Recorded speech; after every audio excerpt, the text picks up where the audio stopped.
শনিবার web Cooper রাজ্য সম্মেলন চলার সময় অশান্তি পরিবেশ যাদবপুর বিশ্ববিদ্যালয়। সভা শুরু হতেই চরম বিশৃঙ্খলা।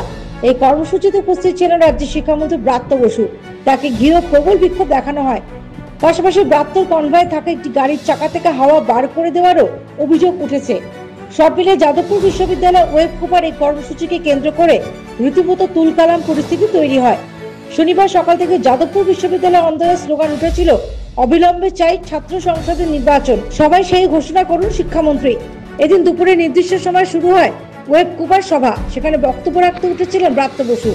অভিযোগ, সেই সময় এসএফআই এর কয়েকজন সমর্থক সেখানে পৌঁছে ছাত্র সংসদ নির্বাচনের দাবি জানাতে শুরু করেন।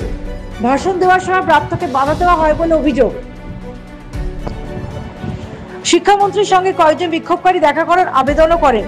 ব্রাত্য বসু অনুষ্ঠান শেষ করে কয়েকজনের সঙ্গে দেখা করতে রাজি হন, কিন্তু পরবর্তীতে বিভিন্ন বাম সংগঠনের প্রায় 40 জনের একটি প্রতিনিধি দল ব্রাত্য বসুর সঙ্গে দেখা করতে চান।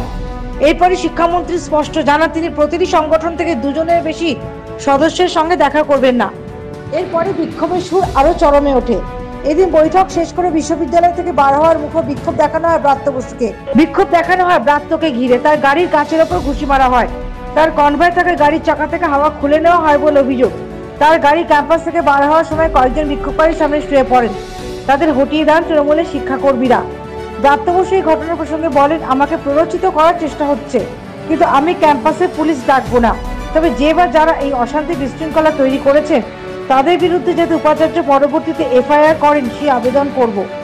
এদিন ছুটি থাকলেও বিশ্ববিদ্যালয়ে যান উপাচার্য ভাস্কর গুপ্ত। তিনি বলেন, এই ঘটনা অত্যন্ত দুর্ভাগ্যজনক।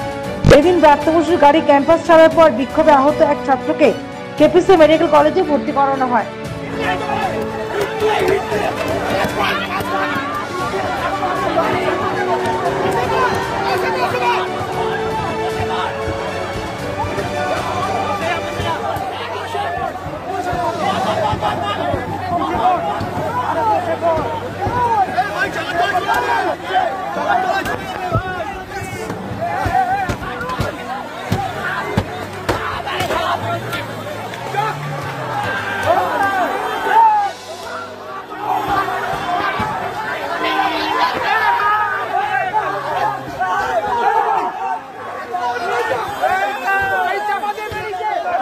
Bureau Report, United India News।